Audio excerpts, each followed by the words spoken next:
Perhaps you've heard the news. LTE-M is coming. LTE-M is for connected devices, particularly those that have low network bandwidth requirements and that need longer battery life. But when is LTE-M being rolled out? How? And is it right for your organization? Hi, I'm Stan Gibson, and I'll be your host and moderator for this webinar, sponsored by Aeris and brought to you by BizTech Insights.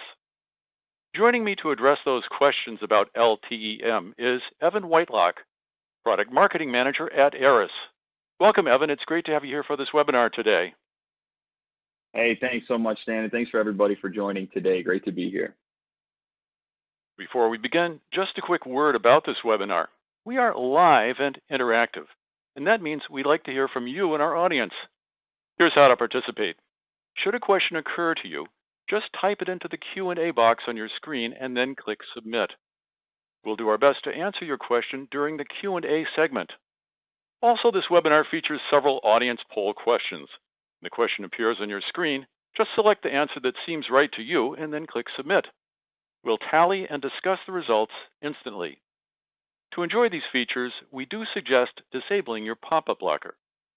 And now, I'll hand things over to Evan Whitelock. Evan. Great. Thank you, Stan. All right. Welcome again, everybody, to this webinar today. We're going to be talking about LTE-M. And obviously, with the title Transitioning to LTE-M, that's a lot of what we're going to talk about. This new network for IoT devices that's been being rolled out and is continuing to be rolled out, and you know what you should be looking for and how to make sure it's right for your network connectivity needs. Before we jump in, I do just want to give a little background on who I am, who we are at Aeris, and why we're here talking about this today. For those that don't know, we are an IoT connectivity provider focusing on providing cellular connectivity exclusively for IoT solutions globally across. We've been doing it for the better part of 20 years, and so 2G, 3G, LTE, LTE-M, NB-IoT. We have quite a bit of experience with all of these networks, and you know, here today to share some of that experience with you. In addition to providing connectivity, we also have a separate business unit where we provide application solutions to what we call the Internet of Mobility of mobile things, Internet of Moving Things, and that's the Aeris Mobility Suite. Everything from our end-to-end connected car platforms directly for consumer automotive, like the car manufacturers, but also for other things like connected two-wheelers, three-wheelers, motorcycles, you name it. But today we're going to be talking about the cellular connectivity side of our business, and again looking to share some of the expertise that we've gathered around cellular networks with you. This is something that I do every day and we do every day. We have quite a bit of experience with this. We have over 14 million, almost 15 million cellular devices on our networks globally, which puts us in the top 15 in the world in terms of IoT units under management. So again, this is something that we do a lot of, and I know that the evolving cellular networks are confusing and it's cloudy, and you get mixed messages based on what you read online. And so today we want to clarify some of that for you, and really kind of focus on two things. First is making sure that LTE-M is the right technology fit for you and your specific deployment needs. You know, by coming here today and wanting to learn about LTE-M, you've probably seen some of the benefits of lower module costs and better battery life, better indoor signal penetration. And while those things are all very real, those benefits are all very real for certain applications, it's important to make sure that it's the right technology for you and your deployment needs. Because those it's not universal anymore. And there is no one singular cellular network that fits everything, every solution. And we want to make sure that you're looking at the right considerations when evaluating LTE-M for your business. Second, then is once you've decided to move forward with LTE-M, what are the specific challenges to this network that are different than 2G, different than 3G, different than LTE that you're going to need to plan around? You know, it introduces a few new challenges from the previous network. And so we're going to go through those and then tell you a little bit about how we've gone about addressing some of those challenges with the solutions that we've built. But first, we want to focus on that first bullet, which is to ensure that you pick the right cellular network or right technology for your deployment. And as I mentioned, there are many options to choose from today in today's wireless landscape. Which include both cellular and non-cellular connectivity choices. The non-cellular being things like Wi-Fi or satellite, LPWA, fixed wire, Ethernet lines where you can get them. But many IoT deployments need cellular connectivity for a couple reasons. Obviously, there's a mobility aspect to it. Outside of satellite, cellular networks are going to provide the most flexible coverage footprint to your devices. Wi-Fi and LPWA have fixed ranges on those the gateways and hotspots and modems. You can't run a line everywhere. And even though satellite may provide more global coverage, it is a much more expensive technology. And so we see it more with only devices that are being moved across, large oceans where there absolutely are no cell towers. So cellular networks provide kind of a compelling balance of coverage flexibility and lower cost price. But again, the reality is that there is no one size fits all, and especially even within the cellular bucket, I can see there we have 2G and 3G and LTE, now LTE-M and NB-IoT, and questions around 5G. It's an evolving landscape with multiple layers to it, and picking the technology that's right for your specific deployment needs is very important. So we're going to go through each one of these, kind of one by one and take a look at the pros and cons of each one. So starting with 2G, 3G. Now, this could be GSM or HSPA, CDMA, EVDO. These are more of the legacy technologies that, we won't find as, too much in our handsets these days, right? We've all seen when we drop to low coverage or, our phones have to get off LTE. It's incredibly frustrating for us as we try to load our websites or watch our videos and whatnot. Our handsets are all moving towards an LTE and now a 5G world. 2G, 3G really represent the old legacy networks. However, that's kind of perfect for a lot of IoT solutions because the radios are much lower cost than you see with the expensive LTE modules today and module and hardware options today. The networks are established. They've been around for a long time globally. They're proven networks. They're simpler networks, and so they're a bit more reliable in many cases. However, because they're legacy networks, they are going away. Many of you that have experience with 2G or 3G deployments know that these are not finite. Many of you here in the U.S. that had 2G deployments on AT&T went through the pain of that network getting shut down at the end of 2016. You've already lived that. And you know that these 2G, 3G technologies are not going to be around for much longer. Here in the United States, we expect a couple waves of shutdowns here over the next couple years, depending on the carrier that we're looking at. But certainly by the 2023, 2025 timeframe, these networks will be largely gone in the United States. And so while you still have some time for existing deployments to figure out how you want to migrate off of them, designing around a 2G, 3G network in the United States is not a very wise option, just given how the sunset, the network sunsets will be coming into play in a bigger way over the next couple of years. So then, moving to LTE, obviously one of the benefits is that these networks will be around for a very long time, foreseeable future of at least the next 10 to 15 to 20 years, especially as many parts of the 4G LTE network get rolled up into the 5G umbrella. Globally, these networks are available, even if they are a little bit fragmented in terms of different parts of the world use different hardware bands. So a global module is very difficult to achieve. Becoming easier as module costs drop, but certainly something that is going to add a little bit of BOM cost to your device as a more expensive module. And there's also pros and cons to the horsepower of LTE. Obviously, it's a much more high performance network built for consumers and their streaming, and enables a lot of data to be pushed through in a very quick way. But in most cases, those are excessive capabilities for IoT devices. Think of remote monitors or GPS trackers that are sending small amounts of data. The more of the sensors as opposed to the streamers of the world. They don't need LTE capabilities, and so the premium cost of the hardware and in some cases even the network access don't make sense for a lot of IoT business cases that need to be built on a lower cost model. LTE does present some challenges for certain applications because of the cost. Having said that, there are certain IoT use cases that are better for LTE. For example, dash cams or security cameras, anything that's streaming video or streaming large amounts of data. We're going to see when we start talking about LTE-M and NB-IoT, those are going to be lower cost technologies, especially from a hardware perspective, but they won't be able to support the high bandwidth requirements of of those cameras, of those streaming devices, those will always need to be looking towards LTE as the network of choice. At those higher usage profiles, the LTE network and the LTE capabilities are where the sweet spot is in terms of cellular networks for those IoT devices. But the lower usage devices, and as the world in IoT expands and continues to enable more and more use cases of the sensors of the world, the absence of 2G and 3G networks created a gap in many ways that now LTE-M and NB-IoT have been designed to fill, which is think of it as a bike lane on the freeway. It's a lower performance, lower cost network designed for these types of devices. There's a lot of benefits there to most IoT devices, specifically around the hardware cost. They're getting lower and lower. LTE-M is getting into the sub $15 range per module and sub 10 in some cases, and NB-IoT will be even less expensive. They will enable much longer battery life because they don't do as much on the network, and the networks have been designed to keep these devices in a more efficient cost saving or power saving mode that we'll cover in a little bit.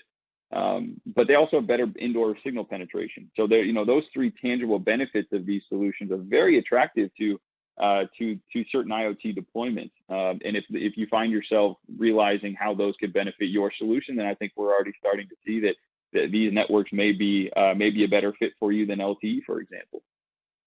The last benefit I want to touch on is that last bullet point under the pros there, which is that these networks are part of the 5G umbrella. There's probably a topic for another time, but the confusion around 5G, what exactly does it mean? One of the key parts of confusion is that 5G is not necessarily a separate new technology like 2G was from 3G was from 4G. It's more of a coming together of multiple different technologies to enable more 5G use cases, which is high availability, high speeds, and scale. And the scale element is where LTE-M and NB-IoT come into play, where these networks will continue to live as part of the 5G set of standards and the 5G umbrella. So when we start looking at long-term availability, these networks are not going to go away. Some of the cons to keep in mind with these networks, though, is that they are new. They are being deployed. And fortunately, here in the United States, for example, we're in a bit more mature state with LTE-M than a lot of other parts of the world. We'll cover this in more detail, taking a look at specific figures around where these networks are and are not deployed today. But by and large, these networks are still being rolled out. And what that means from you planning out, especially a global deployment, for example, is that you can't rely on LTE-M as a single seamless global coverage option today, like you have been able to do with 2G or even LTE, for example. The coverage exists in pockets, and it's largely country by country and network by network. When I say network, carrier by carrier, as to how they have and are being rolled out. So that fragmentation is going to be a challenge, and the fact that roaming is limited with these networks, that is also a challenge. Roaming, agreements between carriers are largely put in place for consumer handsets going on from one network to the next. Not all of those roaming agreements have made their way down into these IoT-focused networks yet, and we don't know what that's going to look like. So it is possible that a global roaming solution on some of these technologies, specifically NB-IoT, might be a challenge. So looking at this as a single seamless global coverage footprint for your global devices, we're a bit early to be looking at LTE-M in that way right now.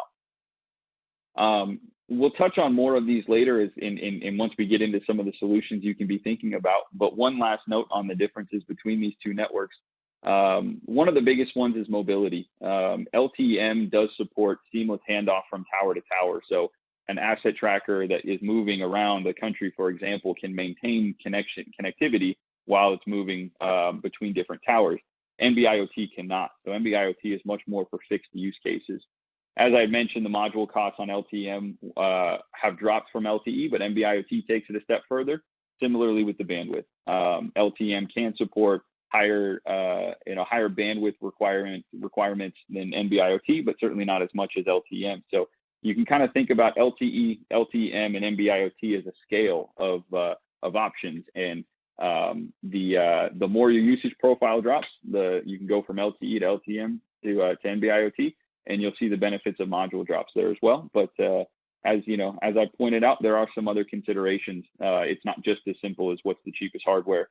and what is a usage profile. So it is a complicated picture, and something that hopefully we can continue to provide a bit more clarity around. And one of the things that we're going to talk about next is to take specific pros and cons of LTE-M and see what are the solutions that are best for LTE-M, and what are the solutions that need to be concerned with LTE-M. As part of answering that first question of making sure that LTE-M is the right technology for you. So, but before we get into that, we have a poll question, the first of a couple we're going to ask. So I'm going to hand it over to Stan to jump in and walk us through this poll question. Yeah, thanks, Evan. An interesting question it is, and I think it builds on what you've just been discussing about the evolving network landscape. The question is, what technologies have you used for past or current deployments? And we ask that if you would please choose more than one. Choose all that apply. Your choices are 2G, 3G, LTE, LTE-M, NB-IoT, non-cellular technologies, and no previous deployments. Again, feel free to choose more than one. I think we're going to get a good picture here, Evan, of really what people are using out there, maybe a lot of these different technologies simultaneously. Does that make sense? Yeah. Yes, it does. And I think that, coming from other technologies, 2G, 3G, and LTE, I expect to see, certainly higher than LTE-M or NB-IoT as these, LTE-M and NB-IoT being new networks. We're seeing a wave of companies that are moving towards them.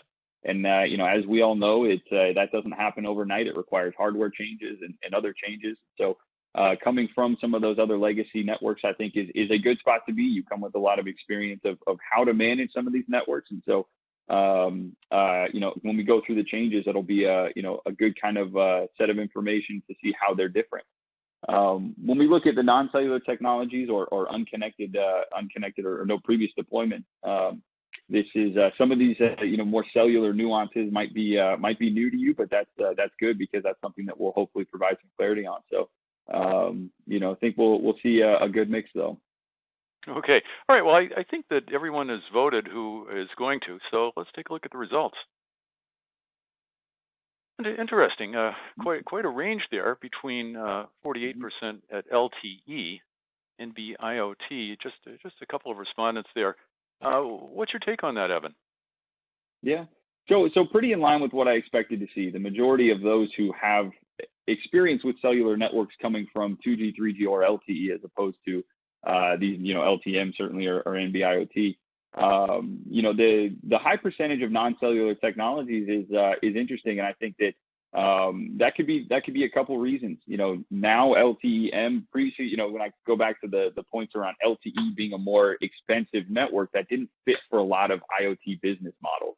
Now that LTE-M and NB-IoT are introducing more cost-effective, lower-cost cellular solutions, it does become a more attractive option to devices that previously decided that LTE was too expensive. So not surprised to see an interest there of these new networks and how they can fit in these business models, which is encouraging. And then the no previous deployments, I think, we will continue to see a new wave of, as IoT grows, devices that are becoming connected for the first time. And I'm assuming that there's some overlap there. So good to see that, those are really figures that, supporting the growth of this network as we go forward. So very interesting.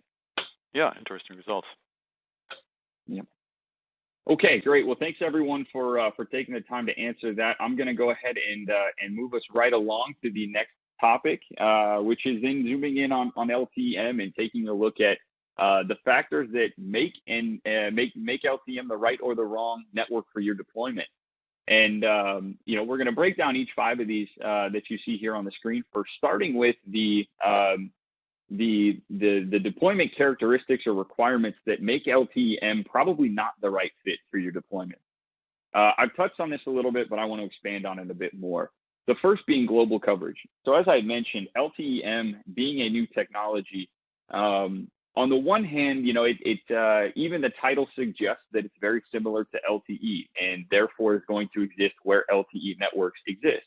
And conceptually, that could be true. The reality is that to make an LTE tower capable of supporting an LTE-M signal, it's just a software upgrade to that tower, as opposed to a physical change. And so the work to upgrade a carrier network is relatively easy. You don't have to go install brand new LTE-M specific towers. However, it's ultimately up to each underlying carrier to choose when and how they're going to roll out LTE-M.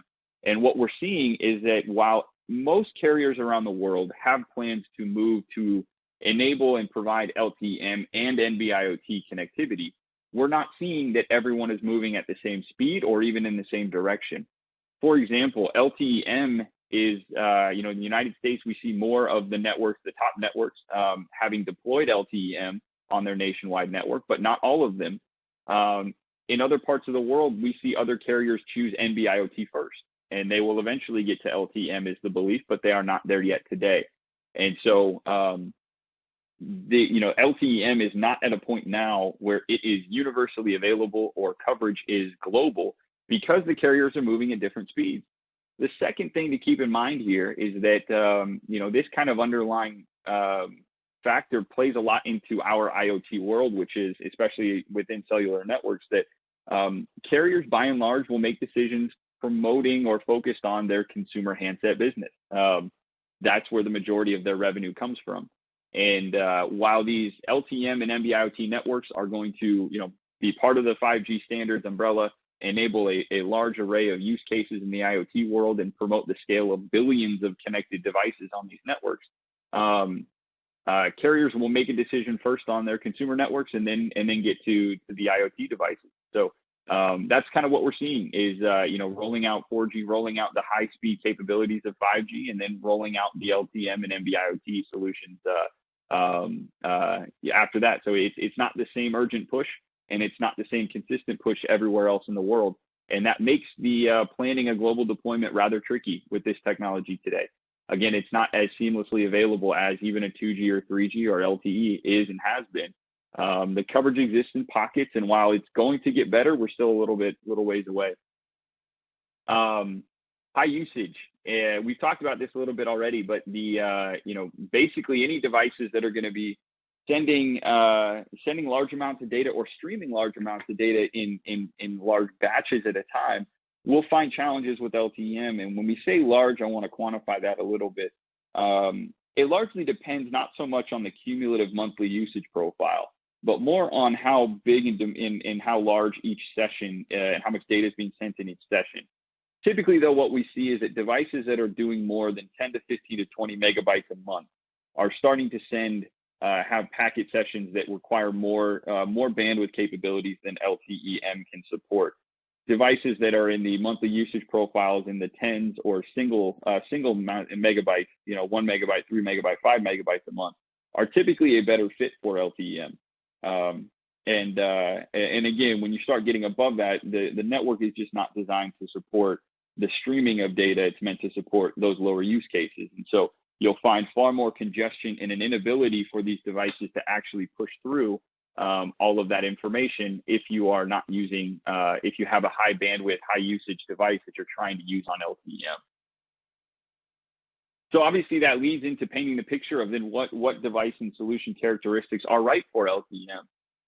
For the same reason that global coverage is a challenge, it is not a challenge in the United States because the carriers in the United States have largely pursued LTE-M more aggressively than other parts of the world. And those networks are largely deployed nationwide across, we'll cover this a bit more, but 3 of the 4 tier 1 networks in the United States.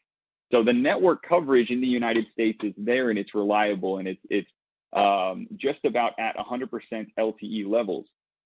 So if you have deployments in the United States, you can trust that LTE-M can be the single technology that you want to use. Very soon, I will feel comfortable saying that this could also be for the entirety of North America.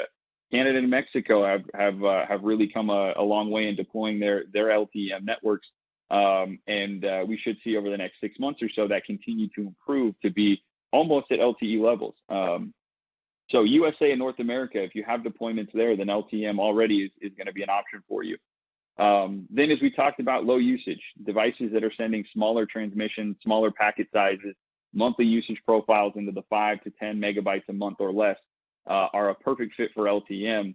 And then lastly, the battery powered nature, assuming that it is low usage and in the United States, LTE-M is perfect for battery-powered devices because they enable, we'll touch on this a bit more, but a power-saving mode that can maximize the life of that battery.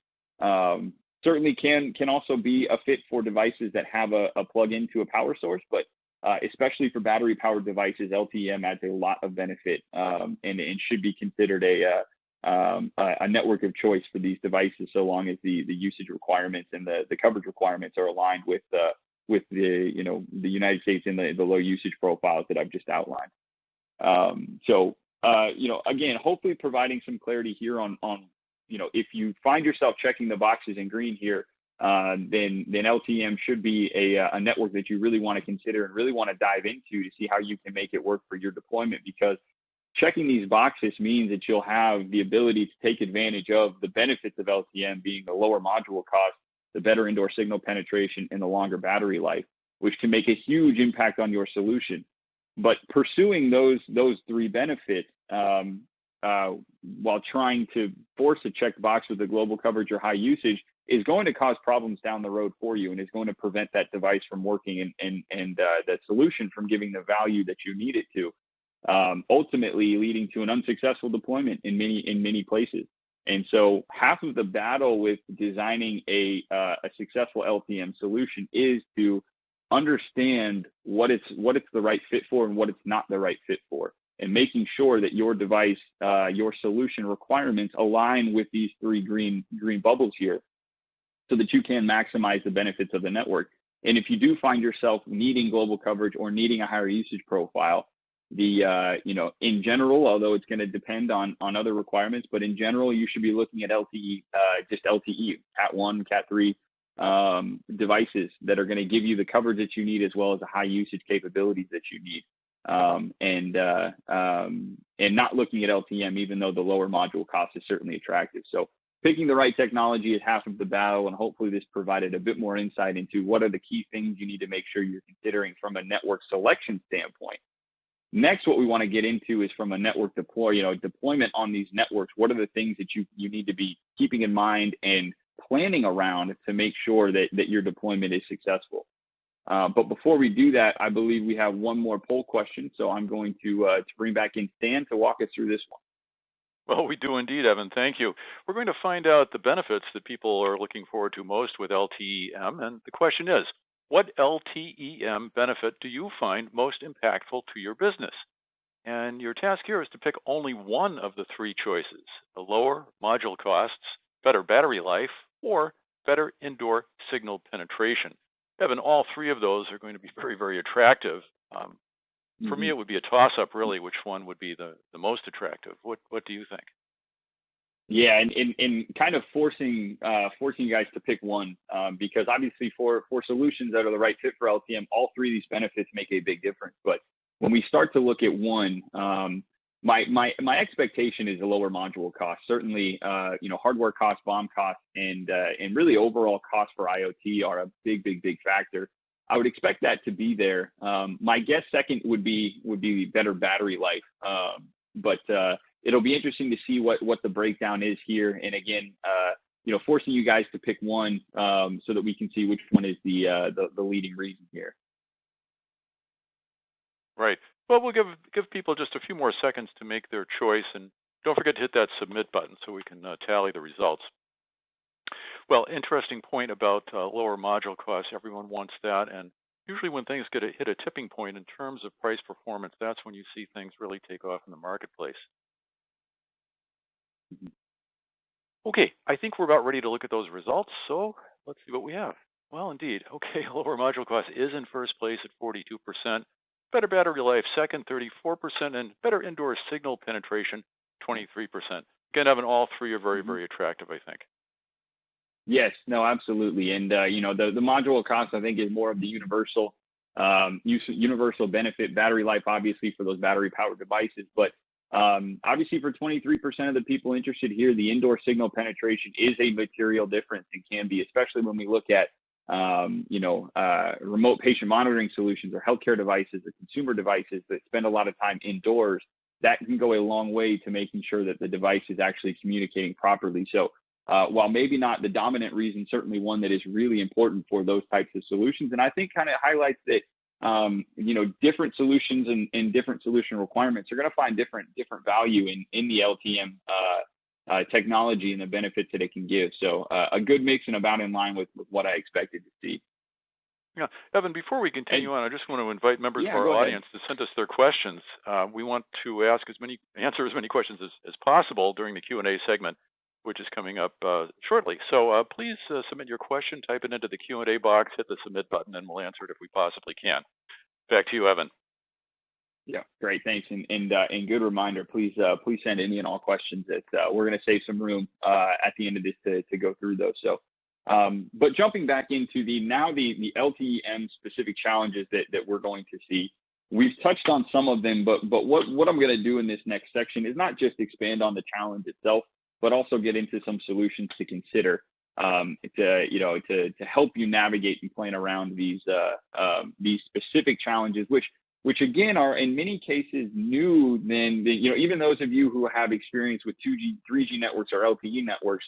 Some of the, especially when we get to the network nuances, some of these LTE-M capabilities or challenges based on the way the network has been implemented, they are new, and it's something that we are still learning about. And so important to consider that cellular connectivity is not just cellular connectivity, and LTE-M is in a lot of ways a new network with a different personality and a different set of behaviors that we need to consider when we plan a successful deployment on this network. So let's talk first about coverage. Coverage is king. If there's no coverage, then the whole point is the whole reason for deploying that device is lost, and it can't do what it needs to. And what we've talked about so far quite a bit is the lack of global coverage with LTE-M, and have expanded a bit on the reasons why. Carriers are moving at different paces around the world. Carriers are picking different technologies around the world.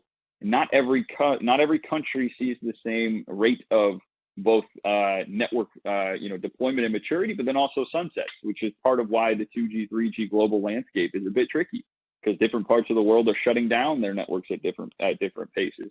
But when we look at LTE-M, it's still getting there. It's relatively still a new network. Networks, even though I mentioned it's largely a software upgrade to existing LTE towers to upgrade them to LTE-M, that doesn't happen overnight.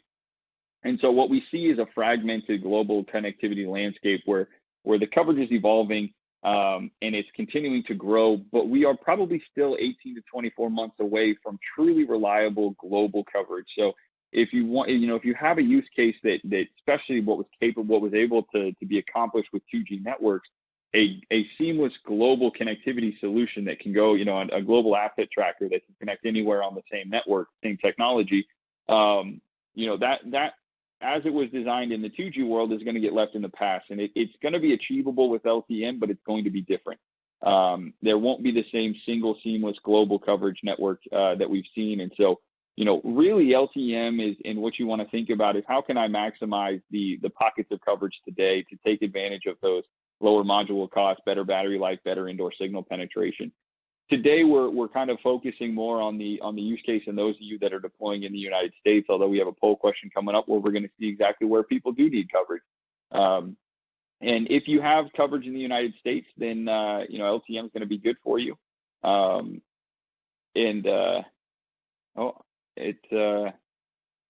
just got a note that we may have lost audio. Is that the case? Evan, it does seem that some people have lost audio out in our audience, unfortunately. I guess we must continue on, however, and yes, and I do the best we can. I think because it's being recorded and will be made available to you, I apologize to everybody for the technical difficulties. But hopefully we'll continue, and that'll be restored. If not, the recording should be available. So. Have some figures here on where the networks are being deployed globally. We see the networks, according to the GSMA, have been deployed in 37 countries worldwide. That does not mean that the coverage has been fully deployed in each one of those countries. And in many cases, we see that a network maybe only has 10% of their towers enabled for LTE-M, and that accounts for that 37 number. So we continue to see that the networks are evolving. In the United States, however, 3 out of the 4 Tier 1 networks, so AT&T, Sprint, and Verizon, have all deployed LTE-M across close to 100% of their LTE-M tower base. T-Mobile is the 4th that has not. They decided to do NB-IoT first. Obviously, with the T-Mobile and Sprint merger, they will be becoming one entity that will have both, and so we'll have 3 Tier 1 networks. All 3 will have LTE-M, but what that does is it means that LTE-M from a square coverage standpoint in the United States is pretty solid. One of the challenges, though, with coverage for any IoT device is the concept of a layered coverage footprint. And single network connectivity can be a challenge, because if a device is on the wrong side of a building or is on a fringe, on the fringe of a tower signal, it's not going to get the connectivity it needs. And multiple network connectivity is very important to ensure that a device who can't make decisions to call back or move to a better coverage footprint or anything else, it needs a more reliable connectivity. And that's exactly how we've gone about solving the coverage challenge in the United States, is to combine multiple of those Tier 1 networks into a single subscription, so that it has access to more than just one of those networks, so it can pick and choose the strongest signal to ensure that that device has maximum connectivity. The other thing is, obviously if a device, and really why this is important is because not only obviously if a device has bad connectivity, it's not going to connect and defeats the purpose and increases the operational cost of your solution. But it also minimizes the benefit of one of the key capabilities of LTE-M, which is longer battery life. Even if a device is able to connect, if it's on a fringe coverage area, in a fringe coverage area, and it's trying to connect over and over again to a same signal, but constantly losing it, that's wasting a whole lot of battery. So coverage issues can quickly defeat the purpose of, cancel out the benefits of LTE-M. And so a multi-layered, robust coverage footprint is extremely critical to LTE-M, and exactly what we focused on in providing multiple networks on a single subscription to offset those challenges and make a more reliable LTE-M connectivity experience in the United States. And on the topic of geographies, we're going to jump to our last poll question now. So I will hand it back over to Stan. Thanks, Evan. Indeed. Well, I do hear that the audio problem has been cleared up, so that's good news for our audience. Let's take a look at this next poll question. Looking at your deployment plans over the next 12 months, where do you need LTE-M coverage? And your choices are USA, North America, Europe, other global regions, or all.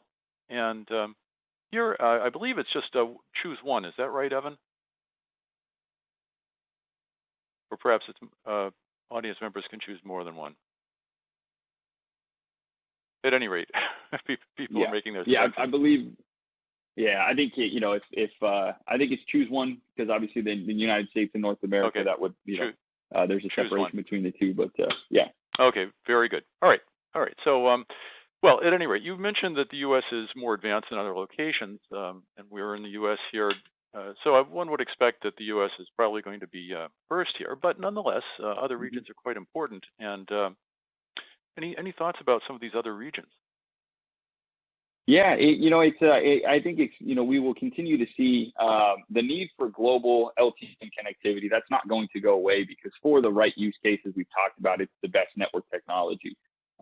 We just have to wait a little bit to get there. And I think one of the options that you can consider is 2G networks, especially in Europe, and I expect to see some responses around Europe. 2G networks will be around a little bit longer. So you can look at a deployment today that has 2G network fallback capability, but also has, an LTE-M capable module, so that when those networks are deployed, it can automatically switch up to LTE-M and take advantage of that before the 2G shutdown.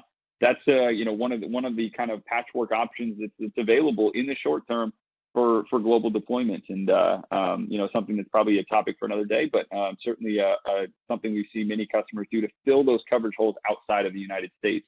But to your point, I expect we'll see a heavy dominance of a USA response. All right. Well, let's take a look at those responses right now. Well, indeed, USA clearly in first place at 53%. North America, though, which is going to include Canada and Mexico, 15% strongly there, and all 28%. So that does show you that there is a global aspect of this.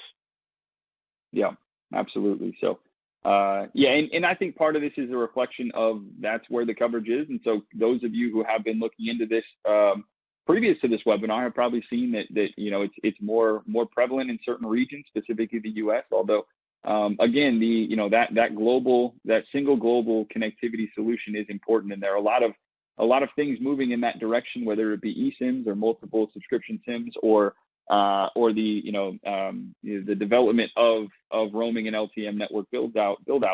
But those are things that are still several months to several years away from being largely and widely available. So there's still some decisions to be made in the short term for those that need coverage outside of the United States and North America. Okay, I'm going to move us right along to jump into the last two topics so that we can get into your questions. Had mentioned security, and one clarification I want to provide on security within this context is it's not necessarily specific to LTE-M that there are security concerns, and I don't want people walking away from today thinking that LTE-M has security challenges. This is one area where it's no different than every other cellular network, and the reality is that cellular networks, while designed to be secure, inherently secure, and standards bodies ensure that security architecture is put in place to make them secure, there can always be security breaches and security holes. Historically, this has been largely an afterthought for IoT devices because it was seen as an additional, maybe an unnecessary cost. Many companies looking to deploy quickly, looking to deploy at low cost, were willing to take the risk and leave devices vulnerable. And we've seen some pretty large-scale attacks. The Mirai botnet attack from a couple years ago that took down half the internet for half of the day.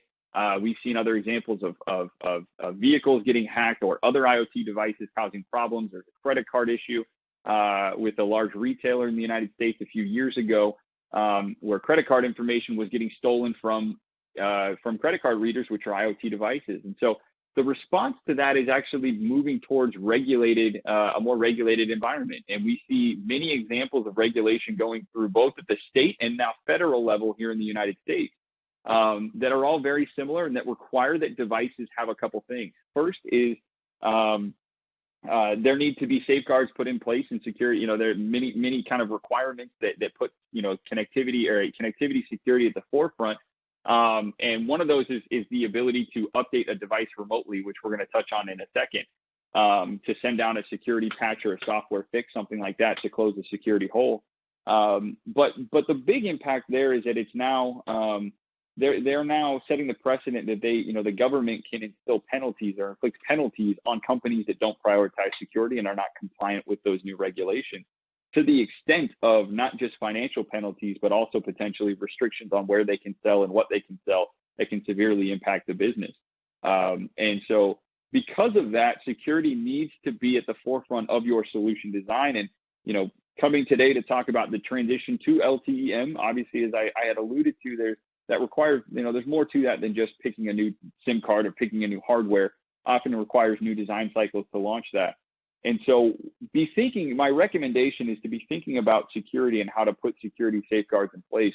One way that we are focused on doing that is to do this at the network level. So our connection lock capability will lock down devices to specific endpoints only, done at the network level, and automatically restrict access to every other type of network that's unwanted. So even if a device is physically hacked, which is always going to be possible, give anybody enough time with the device and they're going to figure out how to hack the device itself. The network, which is not, the network can control where a device is and is not able to go. So a device can be hacked and start trying to send data to an unwanted third-party site, whether it's to stream information from a YouTube or to send information to an unwanted destination. The network will block that automatically, and so this helps minimize the potential impact of a device hack with no extra design work to your end or as a solution owner. This is all done automatically at the network level to ensure that any other security safeguards that are put in place are not overridden, and the network will control ultimately where the device is and is not able to go to prevent the negative and costly impacts of a security breach. Again, all done with no upfront or monitoring and recurring cost structures to you, the device owner. So a way that we've gone about looking at security at the network level so that for LTE-M or even any other cellular device, that can be more closely monitored, controlled, and the negative impacts can be restricted. So the last thing I want to touch on before we get to the questions is some of the two of the key network nuances to LTE-M that can be a challenge if not designed around properly. The first being the power saving mode on devices. And we've talked about this a lot. One of the key benefits of LTE-M devices is the long battery life. One of the ways that's possible is that the networks are supporting longer IP sessions to enable devices to stay in this power saving mode more often. The power saving mode is a capability at the hardware level with LTE-M devices so that a device can stay in a deep sleep longer. So it doesn't spend as much power to maintain a network connection, which obviously over the course of a year or multiple years can severely drain, can have a material impact on how long that battery is going to last. One of these impacts is that for those of you familiar with managing cellular devices, getting information into what the devices are doing in as close to real time as possible, from sessions to data, to understanding both the network performance and then cost impacts of all those devices.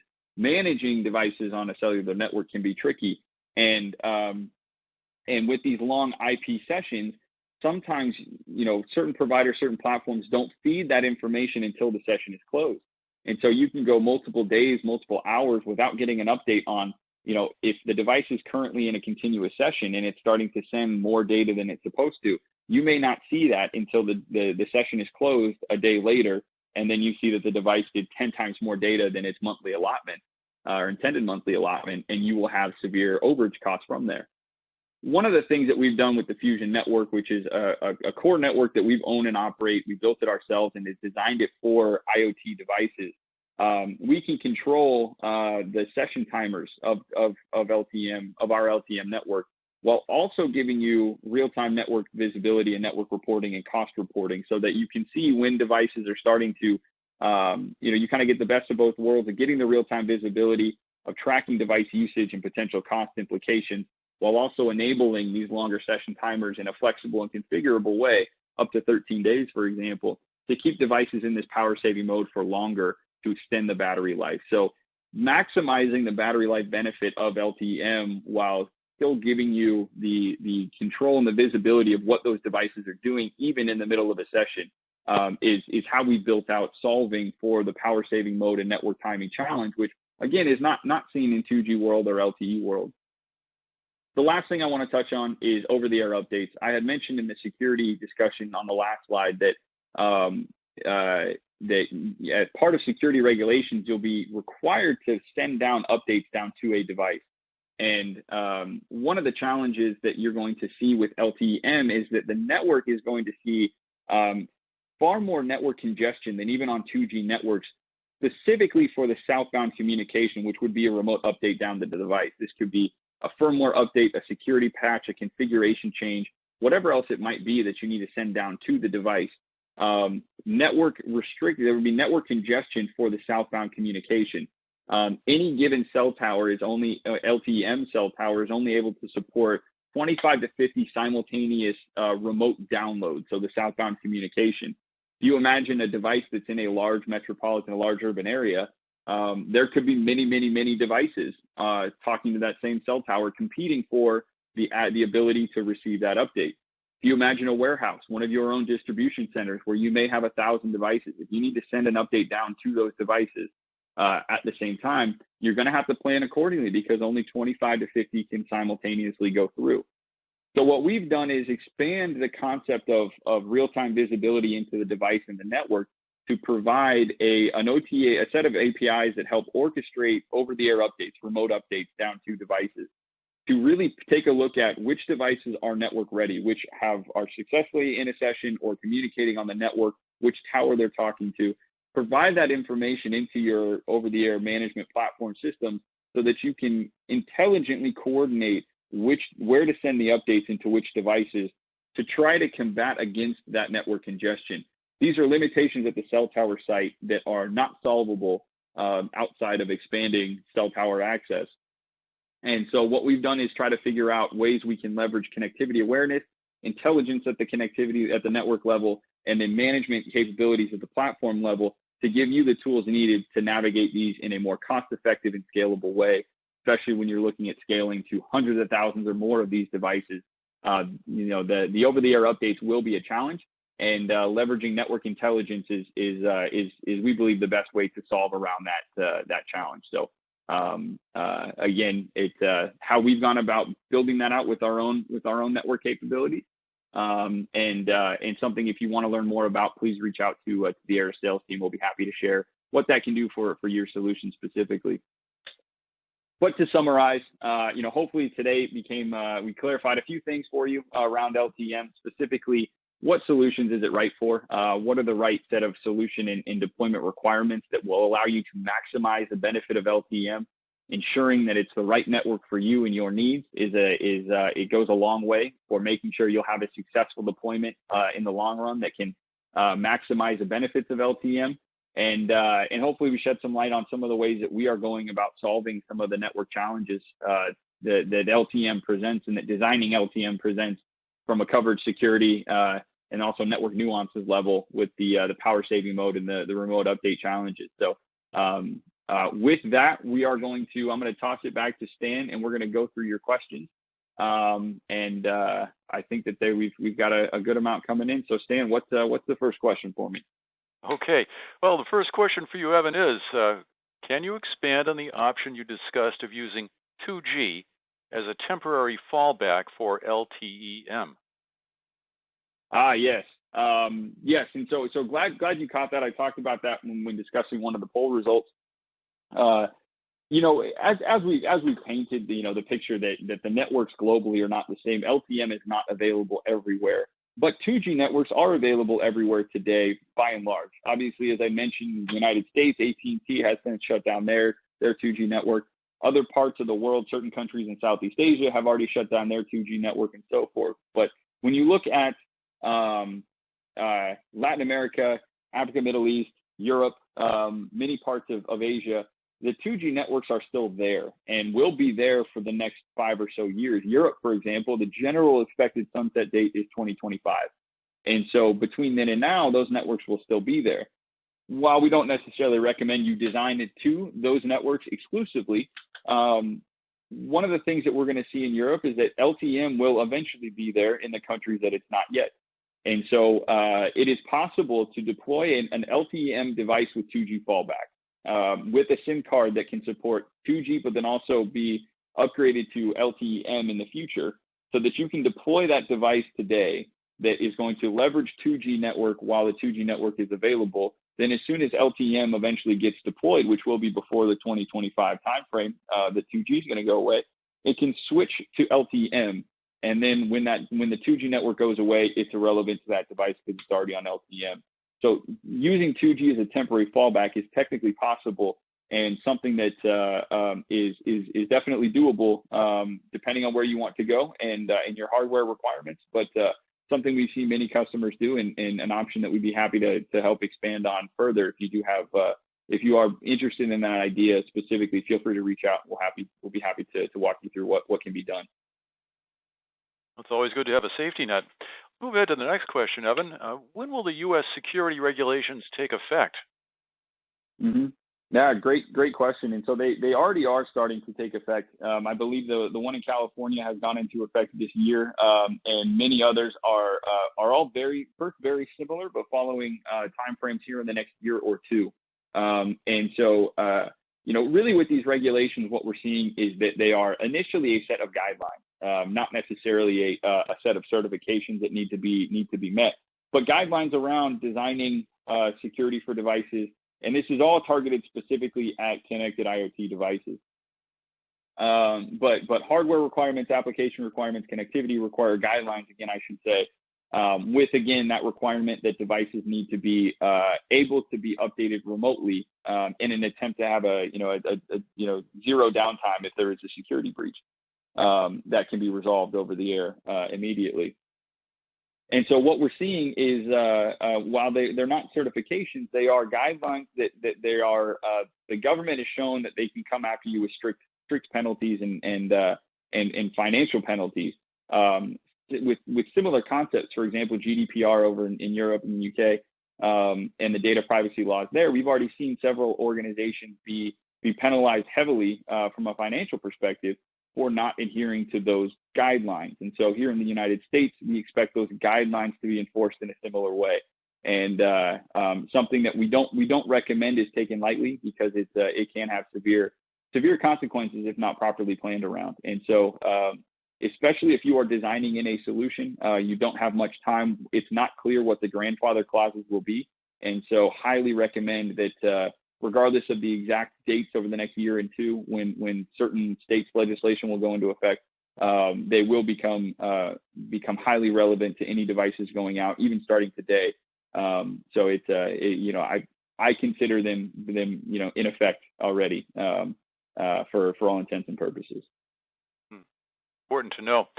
You mentioned network timers, Evan, and our next question addresses that. Are the network timers standardized for all LTE-M networks?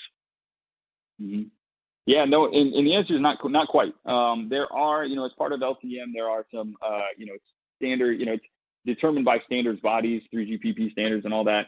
And so there are general guidelines, but no, not every network has done it the exact same. And we've seen already that certain networks have longer timers, certain networks have shorter timers on a carrier by carrier basis.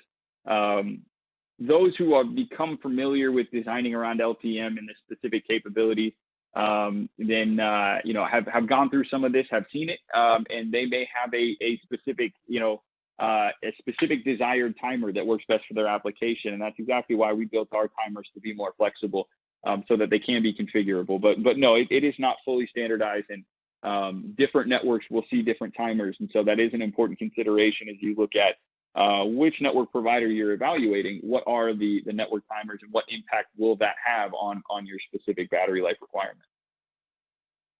Moving straight ahead, will LTE-M network congestion have an impact on northbound, i.e. application communication? Yeah.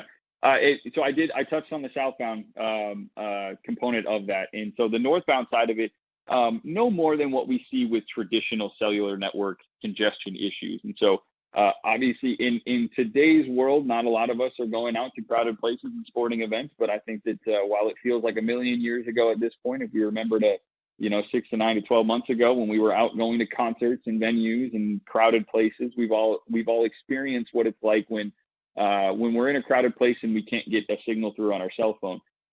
That is simply just because of tower overload, and ultimately there is always going to be a finite set of connections that any given tower can support. And so you will see that from time to time with LTE-M, but typically the northbound communication for LTE-M devices is going to be low.